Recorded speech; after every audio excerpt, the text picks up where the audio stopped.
Alright, continuing with the Prophecy franchise, we're going to talk about the second one now. Very quick, the transfer, much better. I complained in my first review that the transfer, and it's all 5 movies on one disc, so I was like, oh shit, this is going to be all 5 movies. The first one was just like a little rectangle in the center of your TV, like big old black bars around, like top, bottom, left, right, the whole works. Awful. Like, it's bad enough widescreen, getting used to that, like the black bars, or sometimes you'll watch a DVD, an old one, where there's like black bars on the left and right, but to have all of it, like just your movie in the center of the TV, was really annoying, and I think it probably hurt my experience on the first one. But good news, part 2 does not have that problem. The transfer for this one, I haven't checked out 3, 4, or 5, but so far, for this one, good. All right, it actually fit the whole fucking screen, so that's good. Another thing I want to talk about very quickly is, coincidentally enough, in my first review, I was talking about how the main actor who plays Thomas, Elias Koteas, if that's how you say his name, I was like, man, this guy looks exactly, like, very close, at least, to Bruce Abbott, who plays Dr. Kane in Reanimator. Now, I did not know that Bruce Abbott was not only in part 2 in this movie, but he's playing his character in this movie. Like, they replaced him with Bruce Abbott in this film, and it makes total sense because he looks exactly like him. Like, I laughed out loud. I couldn't believe it. It was just like, what are the odds of that? Like, I talk about it in my first review, and I stick in part 2, Bruce Abbott, he's playing Thomas. So that's just very coincidental. That made me laugh. All right, so let's get into the movie. Plot synopsis, same thing as the first one. We got Gabriel, who wants to continue his little war on, on the humans. He wants to do the same thing that he wants to do in the first one. It's got the same story. He comes back, and now he needs to be stopped, but instead of a little girl that he's after, in this one, he's after a pregnant woman. This woman is pregnant with an angel. She gets knocked up by an angel. And yeah. So, but this one I enjoyed way more than part 1. I actually had a good chuckle in quite a few moments because of Christopher Walken. Once again, Christopher Walken, his character Gabriel, is the best part of this film. He was the best part of part 1, and they give him quite a few more moments in this one. He does a lot of the same gags and jokes they did in the first one. He's like, shh, he shushes people, makes them fall down, like, pass out. She wouldn't mind. We're family. You just said you were friends. Caught me. Very good. Martin, don't ask me how I know. Shh. I don't know if he's killing them, because we never see those characters again, like, wake up and come to, like, oh, what happened? Like, that's always the last time we see them, so for all I know, he's killing them, but I like to think he's just, like, shushing them, and they just fall asleep. I don't think he's killing them, but if he is killing them, that's cold. I mean, they're doing nothing to deserve death, but does anybody in horror movies really? But anyways, so yeah, he's doing the same stuff. He's like a fish out of water in this one. He's just like, he's looking at technology like, what is this? It's a miracle. Like, picks up a walkie-talkie. He's like, you can actually talk to people through this thing? I just thought all that stuff was very funny. And it kind of reminded me like the Leprechaun and Leprechaun Returns, where he's like, what is that, a Walkman? And she has like a cell phone. So it's just very funny stuff right there. I had a good chuckle.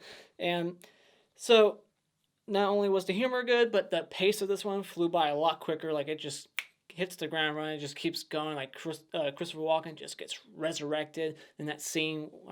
Is he resurrected? He's not dead. He just went to hell. But now he's escaping hell. I guess hell's full, like Dawn of the Dead. Now he's just, I don't know.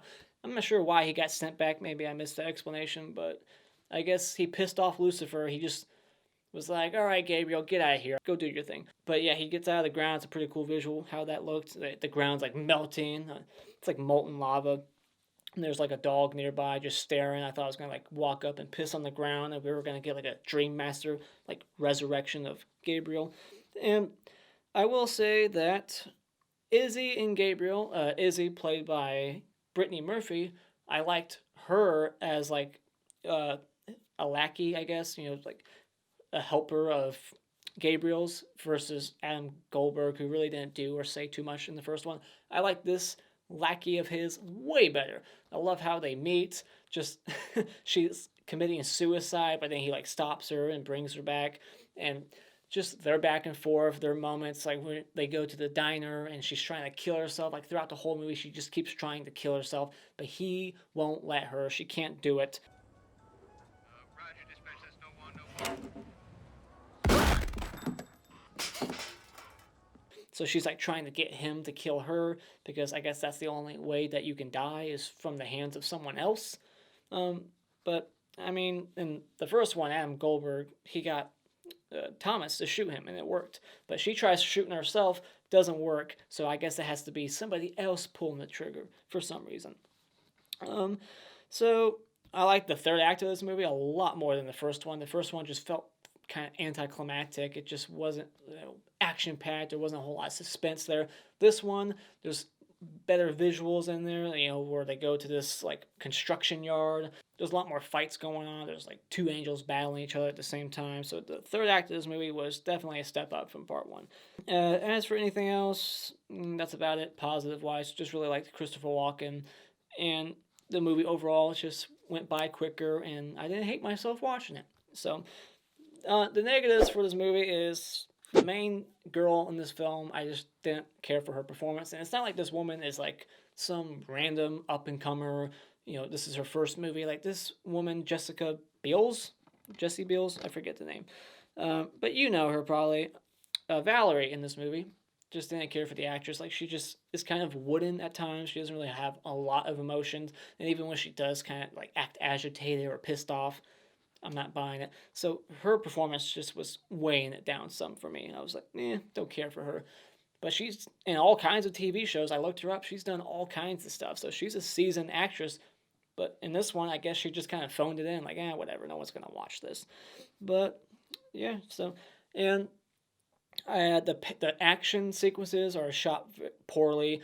There's the fakest punches you'll ever see. Just like, they're not even hitting them at all. You can see, like, them missing their face. This director does not know how to direct action for sure. Greg Spence, this guy directed 2 movies, supposedly. This one and Children of the Corn 4, The Gathering, which I heard was one of the better sequels of that franchise. So I'll have to check that one out. And yeah, I mean, that's this movie whispers a lot. There's a lot of whispered dialogue throughout the whole film. And this 5-pack I got here, this 5-pack I got here doesn't have any subtitles, so I was basically deaf the whole time. Like, what are they saying? I can't hear. And I kept turning it up and up and up, and they would just keep whispering. And then it would get too loud when like action was happening, and I have to turn it all the way back down. So it's like, fucking speak up, people. Quit whispering. So that was just kind of bugging me. And the movie just overdoes like Dutch angles and like camera tilts. It just didn't have a lot of creativity with the way it was shot. It's like it's not a very well shot movie, I'll say that. So, and it doesn't really look that good either. The third act was the best looking part of the whole film, but other than that, not a very well made movie, but still decent. I still had some fun with it because of Christopher Walken's character. Gabriel, very fun, good moments from him. So when it comes to Prophecy 2, if you like the first one, I can't see you not liking this one. I think it does the first one a little bit better. So if you like the first one, check this one out. If you hated the first one, maybe consider giving this one a watch because, like I said, I think it increases like the entertainment value and it's just a more watchable film for me. So when it comes to Prophecy 2, maybe consider streaming it or renting it at Redbox. Alright, quick spoiler discussion because I'm burning up. It's hot in this fucking place. So, we open up 4 years later and we get to see pagers. Remember those? Yeah, it's 1998. I haven't seen a pager in forever. And then, so we meet this girl, Valerie, the main chick. She is driving down the road. Her pager goes off. She's distracted. But then she looks up for like a good 2 seconds and then someone like lands on her car. Like, it looks like, and it's the angel that we meet later on. The angel falls on her car. It looks like he fell from the heavens. I mean, he's an angel, right? So, makes sense. But then later on, she's like, sorry I hit you. It's like, you didn't hit him. It's not like she looked up and there he was and then, like, she ran his ass over. Like, I'm sorry I hit you. I was distracted. No. Like, she looked up, had a good 2 seconds. Like, we even see, like, what she's looking at. there's no one there. He like falls on from above. So that made no sense. Like, why is she apologizing for hitting him? No, he hit you with his own body. All right, he hit your car. He jumped on your car because he wants to impregnate you. Like, he's already got this whole plan out. Like, he has it all planned out. He's gonna what's it called? Like, that thing where like the nurse falls in love with their own like patient, that thing, he's gonna get her to fall in love with him and knock her up and give her some angel STDs and angel baby. So yeah, it just confused me. I literally went back and I rewound. I was like, wait, she hit him? I thought he jumped on top of her car, and yeah, he did. So then we see Thomas from part one, and he's back to being a monk. He's got his faith back. I mean, who wouldn't after all the shit that he saw in part one? Makes sense. And then Gabriel comes back out of the ground. Like I said earlier, the ground's like melting. He gets, he comes out of the ground butt naked like he's the Terminator, and then sets Thomas on fire. And so we're killing survivors of the first film. I wonder where Virginia Madsen's character is at. Why didn't he go after her? He, for some reason, thought he knew information. I guess because he has like the visions in his head, but he wasn't going to give up any information that he wanted, so he lit his ass on fire. Now, I want to talk about that. So Gabriel in the first movie and this one has the power to light people on fire just by like looking at them, by saying just a couple of words or just just some hand movement. Like he does something with his hand, says something, and then just things ignite, whether they're living or dead. He does it to dead people to get rid of evidence, and he does it to live people in this one. Why doesn't he just do that later on when he bumps into Valerie and he needs to kill her? He needs to kill the baby that's inside her. When he sees her, he wants to just put up a struggle with her and just prolong things. Why? Why not just be like, bleh, and then, move your hand and say whatever the fuck you need to say and then light her ass on fire? The end. Is there a rule that I don't know of? If there is, you should write it into the film so that I'm not standing here like, why doesn't he just light her ass on fire? Makes no sense. Another thing that makes sense is like, why did he, if he is going to burn these angels, because when an angel dies, he lights them on fire. He does it in the first one, Simon, right? Kills him, lights him on fire. In this one, he kills a couple of people and then waits until they're at the morgue and ready to be transferred to go to their bodies and light them on fire. When all he has to do is, like I said, just say 2 words and move his hand, and they're ignited. Boom, bye. Why didn't he just do that earlier? Why did he wait till they're at the fucking morgue and people were studying their bodies? And why did he wait? That makes no sense. But whatever. Looking past that. So yeah, Thomas is torched. We're killing him. We're pulling a Friday the 13th Part 2. Maniac Cop 2. We're killing the last survivor. Angels, they like to like kiss their fingers. I've noticed that now. Like I thought it's just like a little thing in part 1, but no, I guess it's all angels. It's not just Gabriel. All these angels in part 1 and 2 now, they always do this weird thing where they like kiss their fingers and they do like peace, like peace, kids. It's just a weird thing I noticed this time, and so we get like this quick angel fight. We got 2 like separate groups of angels fighting each other. Which would be awesome if it was shot better, but it's very quick and it's, like I said, not really well shot. We get to see hearts getting ripped out again because that's like the only way to kill them is by ripping their hearts out. And it kind of makes me ask this question again, like, why don't they just fucking do it quicker? Like, they make it look so easy. It's just like, boom, I got your heart. It's out. Like, but they want to like fight each other. Like, all you have to do is like hold. Like, if I was an angel and an angel came up to me, and we were gonna fight, I would just hold my heart, like one hand here, other hand out, grab his heart. That's it. It's over. Why the struggle? Why the fight? Just, it's silly. Like, it's so simple. They make it look so simple. They just grab the heart. They only need one hand. So hold your one hand here, grab the other. It's simple. Why are you making it so hard for yourself? Just fucking grab their heart. And then we get like this Romeo and Juliet, like they're gonna kill each other. Suicide pact. Like, all right, we're gonna kill ourselves and we're gonna meet in heaven. Why they're killing themselves, I don't know.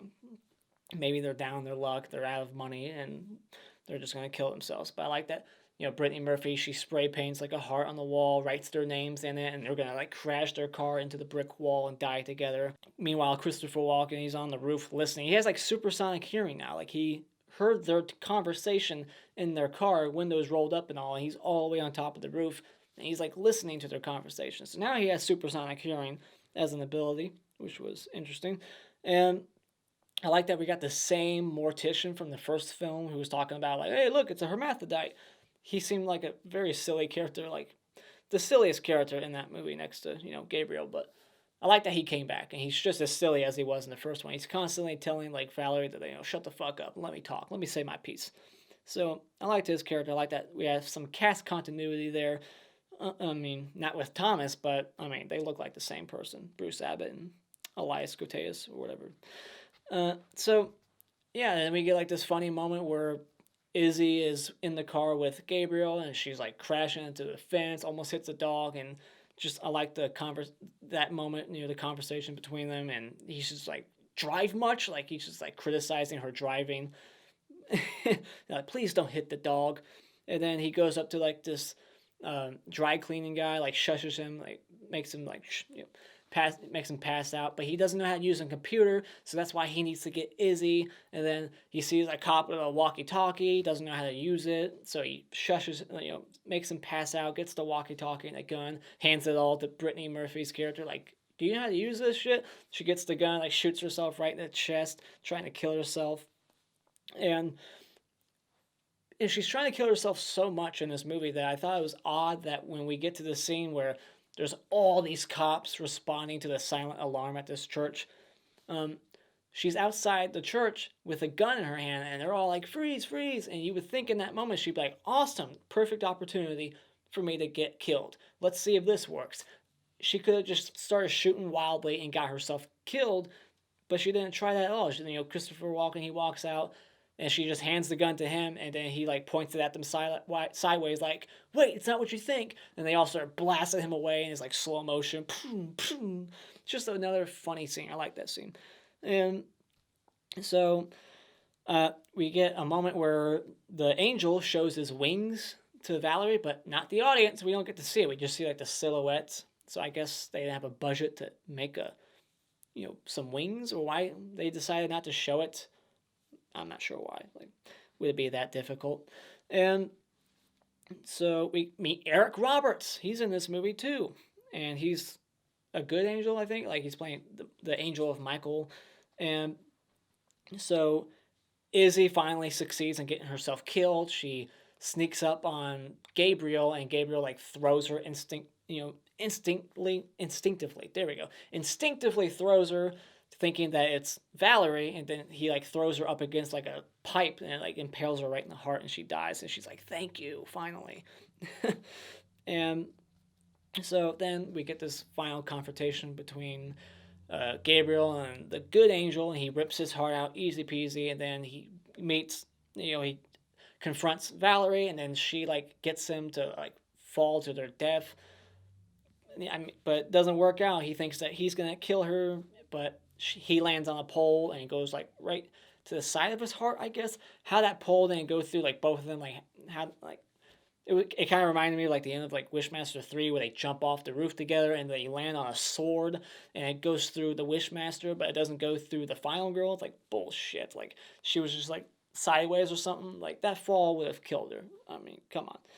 But anyways, looking past that, and then Gabriel is a hobo at the end. He's just on the street corner playing a trumpet, asking for cash. He doesn't have his powers no more, I guess. I think he got stripped of them, or I don't know. They put, like, some mark on his neck. I'm not sure what was going on there. Wasn't paying too much attention. But he lives. He doesn't die in this one, or he doesn't get sent to hell. His punishment this time is just being stuck on Earth with all the humans that he wanted to destroy, and he can't do a damn thing about it. He's just got to sit there and be a hobo. So I'm curious where part 3 is going to lead after this, where the story is going to go. Is Christopher Walken going to come back for part 3? I hope so, because he's the best part. Yep, he's in part 3, but he's not in part 4, it looks like, or part 5, so that sucks. So, alright, we got one more Christopher Walken prophecy movie left, and yeah, so those are my thoughts on Prophecy 2. Is there a subtitle for this one? No. Prophecy 2, those are my thoughts. What are your thoughts? Put them in the comments below. Thank you so much for joining me tonight. If you like what you've seen, you can hit this like button and become a subscriber today just by clicking the My Cartoon face in about 5 seconds. And until next time, auf Wiedersehen.